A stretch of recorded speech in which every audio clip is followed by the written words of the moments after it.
Hello guys, Robbie here, Raising Reef. Just got back from the fish shop. I went there to buy some clean-up crew and I thought a few snails and crabs and that would do a good job at controlling the algae that's left over from my old rock from my old tank, which is lingering around on the rocks at the moment, and there's a little bit popping up here and there in the main display. So they would help to eat that and help knock that back.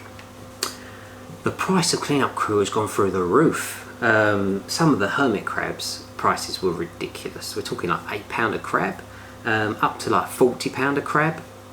I don't know. And this is all due to import fees, bringing the stuff into the country. One poly box imported on air freight is like getting on for 300 quid. So obviously all of that stuff in there is becoming more expensive.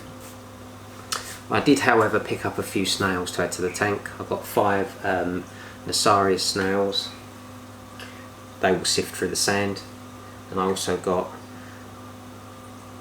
some other snails that I can't think of, which will cruise around on the rocks and eat algae. And one other thing that I picked up, a wrasse. I picked up a black wrasse.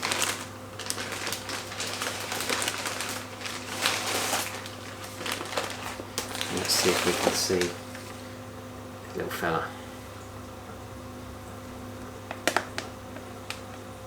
Let's have a little look.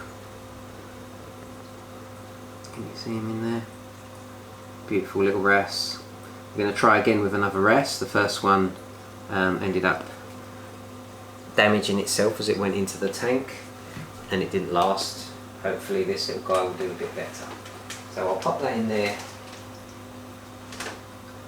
just to get the temperature sorted, and we'll do the same with these snails.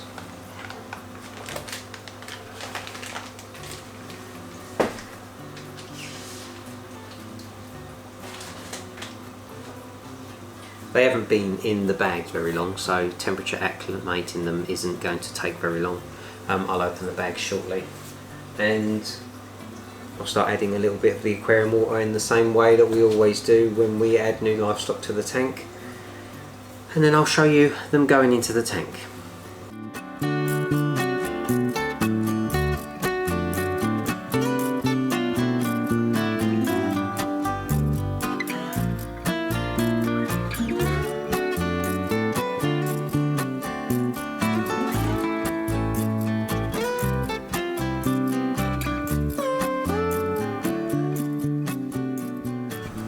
So while we're waiting for those guys to acclimate to the temperature of the tank, I thought I'd just show you a few bits on the tank. Here's the calurpa growing in the refugium, and it's been doing really well. It's filling the refugium up nicely.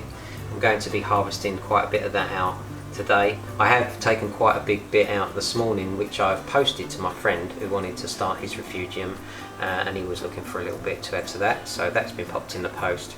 And I'm going to be taking out a fair bit more and allowing that to regrow over the next few weeks to help suck those nitrates and phosphates out of the water. And if we have a little look into the main tank, I'll get that light out of the way. There you can see my clownfish. They're doing really well, and as you can see the corals are also doing pretty good also. I did transfer some of the sand that I brought over from my old tank that's in the frag tank and spread some of that around this area and down that side, and that has helped to mitigate the new sand developing a fair bit of like cyanobacteria on the top, which is still a bit down that side. I haven't added anything to that. I thought it might be nice to see the difference it makes. But already you can see there's some little tracks in the sand from some of the little worms that are working their way through, and hopefully they will build up a nice colony in that sand, making it live and therefore getting rid of all of this build up of cyano. There's a few little other spots where the cyano has appeared. There's a little bit up there on that little bit of candy cane, just on the edges where the heads have died off. This was a piece that I brought over, and most of it ended up in the frag tank because I've still got quite a nice big piece sitting in the tank there. But yeah, other things, there's a little bit of algae growing here and there, but we're hoping that by introducing the snails we can help to get rid of that. And the overall nitrate level in the tank is about 5 parts per million, which I'm perfectly happy with. Pretty soon, hopefully, I'll be able to go and get some SPS colonies to fill up this area at the top. I've added in another piece of Tonga branch that I had in the frag tank, and I've wedged that down the back there, so it adds another little bit of structure that I can start to grow SPS corals from. But everything seems to be settled in okay after the tank move, and the corals seem to, you know, be ticking along quite nicely. Duncan's is doing well and putting on a load of new heads. They're all starting to get bigger. It seems to be quite happy in its position.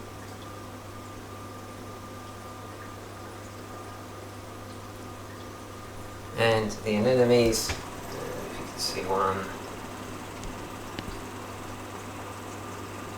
there's obscured there. See one down there in the back. There's one on the back of here, and we have the one up at the top there, which is looking really good. Get out of the way now.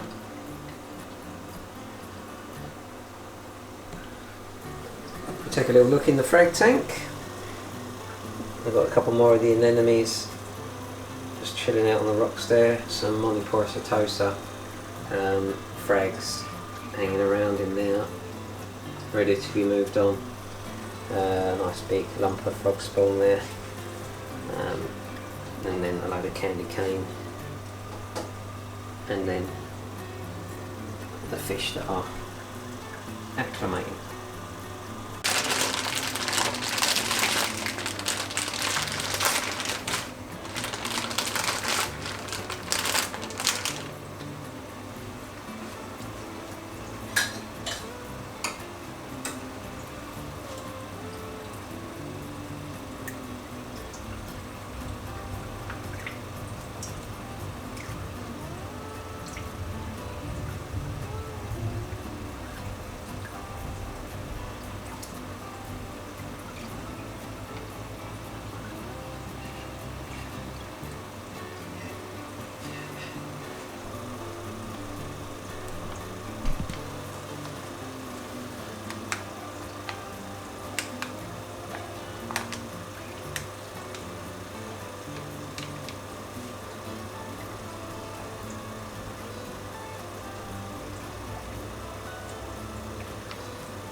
So now it's time to add the fish to the tank.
So with the wrasse in the tank, it's now time to add the snails. Now I've got 5 of each type. I've got Nasaria snails, like I said, they'll go into the sand bed and help turn that over and keep that clean. And I've also got some Astrea snails, which will help to clean up the rockwork of any algae. So I've got most algae in this frag tank, my old rock, I thought I'd put 3 in there and then I'd stick 2 into the main display. They've all stuck together. Let's see if we can get them out. So we stick one little fella on there.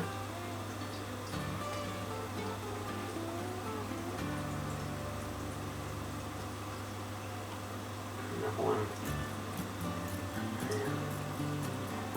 And one there. Okay. It's a good idea with these snails to stick them directly where you want them to be and give them time to attach.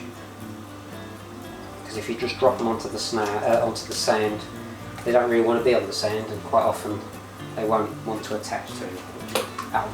Bollocks.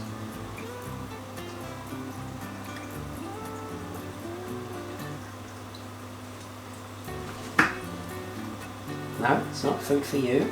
Go away. One of these little guys on here. And I'll stick another one.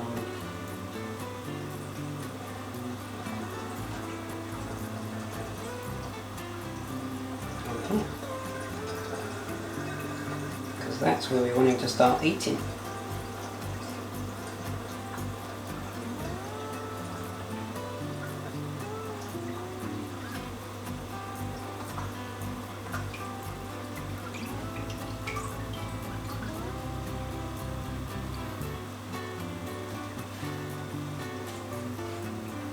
And the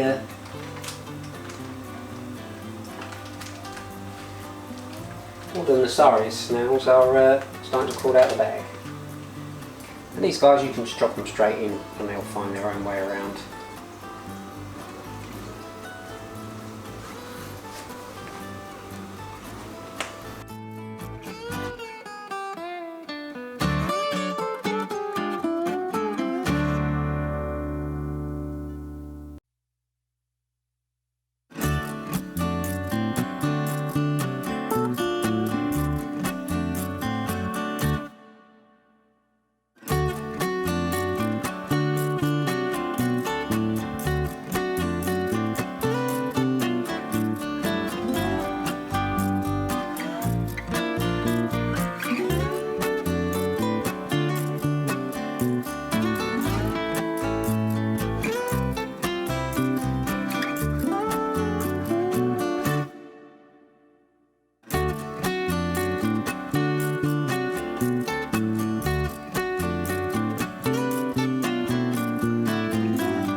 I'm just going to leave those to settle in now, and I think I'll have a little crack at harvesting some of the algae out of my refugium, and we'll come back later and have a look and see if we can see how they're getting on.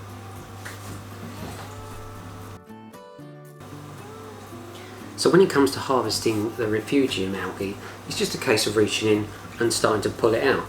I like to break it up, tug on it until it breaks at the weakest point, and I like to try and remove the older leaves also, the darker green ones, because I think these are the ones that are more likely to turn sexual over the younger, fresher leaves that have just formed.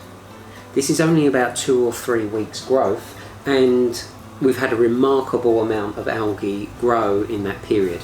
That's partly because when we started the tank and we added the refugium on, the nitrates had an elevated level of about 50 parts per million. A week after adding the refugium on, that had dropped right down to about 5 parts per million, and it seems to stay around 5 parts per million moving forward. This is almost exclusively thanks to the algae in the refugium. There may be some bacteria breakdown of the nitrates going on deep within the rock of my old system and in the sand bed, but I think most of the credit can go to the calurpa. So as you can see, I've harvested about a litre of this macroalgae out of the refugium, and this would be perfect to start a new refugium. It could just be added straight into a tank with a light, and if there's nutrients it will grow. So although it looks a little bit sparse in there at the moment, it won't be long before new growth starts to spurt out from where we've broken off the leaves, and it will be full again in no time. So I've got myself a cube of mysis shrimp, which I'm going to thaw out in a little bit of the tank water, and we'll feed the tank. Also to this, I'm going to be adding a little bit of reef-roids, which is a coral food, and some flake food. Make sure the fingers are super dry. I don't want to get fish food stuck all over them, or make the fish food that's still in there soggy in any way. So take a pinch of that, and I'll crumble that down quite small, because the fish that like to eat that, quite a few of them have got very small mouths, like the firefish, and they struggle to eat the bigger bits. So pop that in now.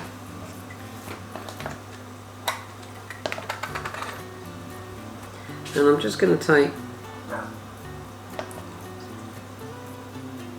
that much. Focus. That much. A quarter of a teaspoon. Pop that in there as well.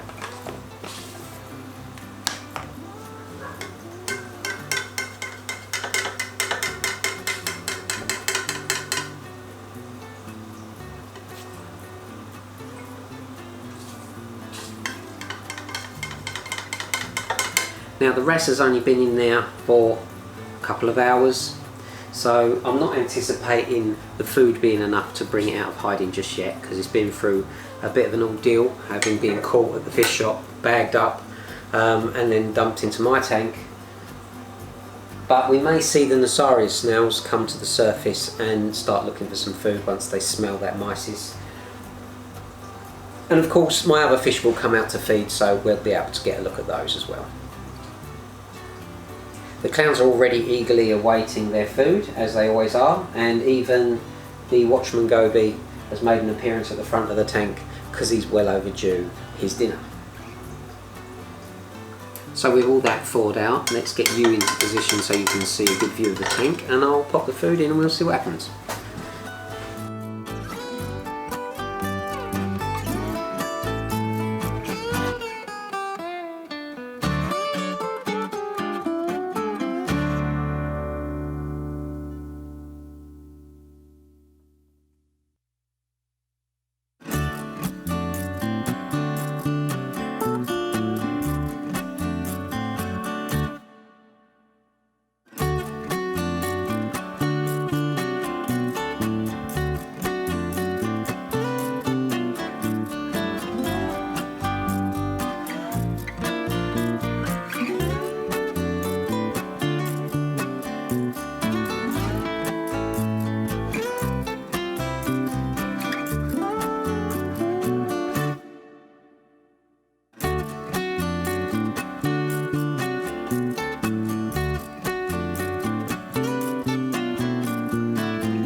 So feeding the tank didn't entice the wrasse out this time, but hopefully in a few days, once it's settled in, it will be out and about picking around the rocks, and I'll be able to bring you some nice footage of that fish in the next video. The Nasaria snails didn't come out of the sand when I fed it, which is surprising because they're usually pretty eager once they smell the food to come to the surface. They have only just gone in, so again, they might just be quite happy to stay laying low for a while until they get the lay of the land, and I'm sure they'll be out at some point. And as for the algae eating snails that I've added to the 2 tanks, we will see in time how well they do at removing that hair algae. But all in all, I think I've had a good day. I've added some more critters to the tank. I've got myself a nice new fish. I've cleaned up my refugium and harvested about 1 litre of algae out of it, which has allowed a lot more light to penetrate into the tank, and there should be plenty of new growth coming in the next couple of weeks that will help to suck up those nitrates and keep the health of the tank in an optimum state. So if you'd like to follow along with future videos showcasing this tank, then please feel free to subscribe to my channel. Like this video if you enjoyed it, because that helps the channel out a lot. And stay safe, take it easy guys, and I will see you in the next video.